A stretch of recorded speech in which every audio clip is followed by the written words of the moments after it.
जय श्री गणेश फ्रेंड्स। यह कथा भगवान श्री गणेश के जन्म की कथा है।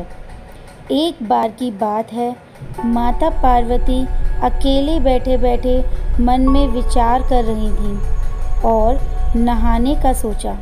लेकिन माता पार्वती के सभी अंगरक्षक शिवजी के साथ कैलाश पर दौरे के लिए गए हुए थे। इस विषय को लेकर माता पार्वती विचार में पड़ गईं। स्नान के वक्त द्वार पर निगरानी कौन रखेगा? इस बात पर माता पार्वती चिंतित हो गईं। चिंतित माता पार्वती ने अपने हाथों को रगड़कर मैल निकाल दिया और उसको एक छोटे से बालक का रूप दे दिया। कुछ समय बाद जब माता पार्वती को एहसास हुआ कि उन्होंने अपने मैल को एक छोटे से बालक में डाल दिया है, माता पार्वती उस छोटे खिलौने से मोहित हो गईं और उसमें जीवन डालने का निश्चय किया।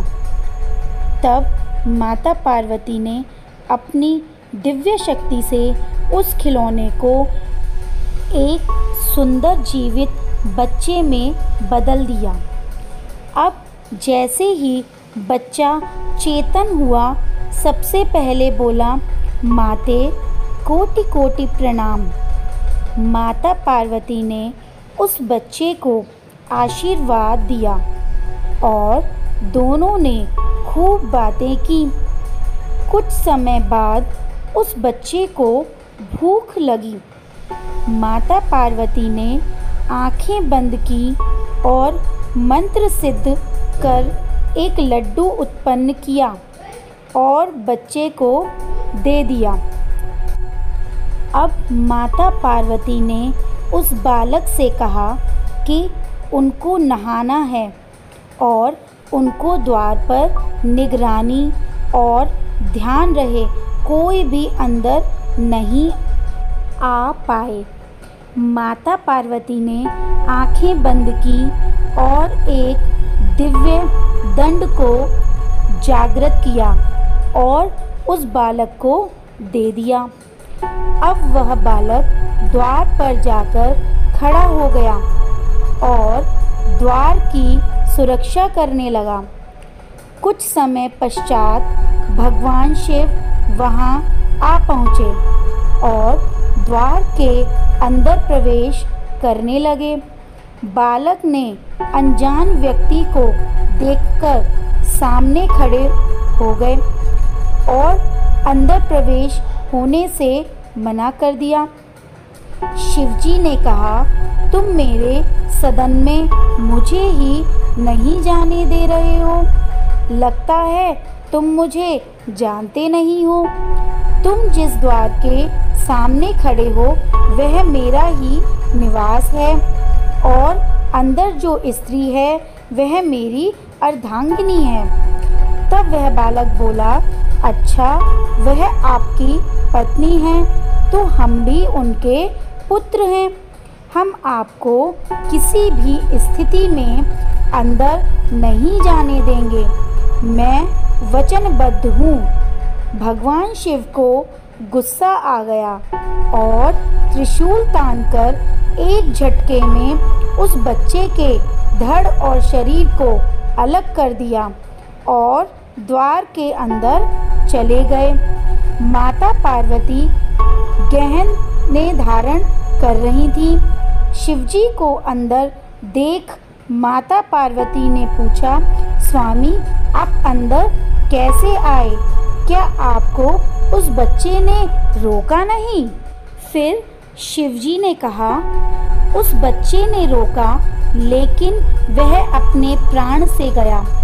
देवी पार्वती शिवजी के यह वचन सुनकर दौड़कर बाहर आईं और उस बच्चे के पास आकर रोने लगी। जैसे ही माता पार्वती की आंखों से आंसू निकले तो तूफान का तहलका मच गया और सागर की लहरें आसमान को छूने लगीं। सभी देवता घबरा गए और भागकर शिवजी के पास आए। ब्रह्मा जी भी वहां आ पहुँचे। माता पार्वती को विलाप करते देख ब्रह्मा जी ने पूछा, बेटी तुम इतना विलाप क्यों कर रही हो? हम अभी पुनः इस मरे हुए बालक में प्राण डाल देते हैं। तभी शिवजी कहते हैं कि ये असंभव है।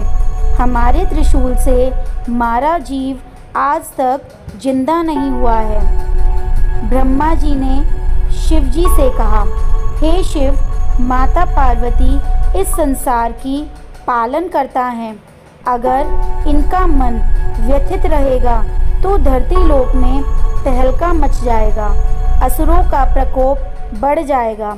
कृपया करके आप इसका समाधान बताएं।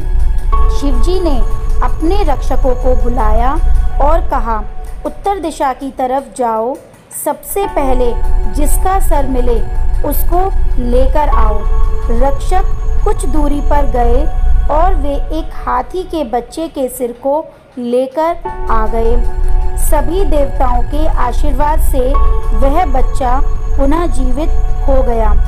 इतनी लंबी सूंड देखकर माता पार्वती ने कहा, इस बच्चे के गज के रूप को देखकर ये दुनिया इस पर हंसेगी। तब ब्रह्मा जी और सभी देवताओं ने कहा, यह बालक गजराज के नाम से जाना जाएगा। यह बच्चा कठिनाइयों का वध करेगा और समस्याओं का समाधान करेगा। इस बालक की पूजा हम सभी देवताओं से पहले होगी। दुनिया इसको श्री गणेश के नाम से जानेगी। यह पौराणिक कथा भगवान श्री गणेश के जन्म की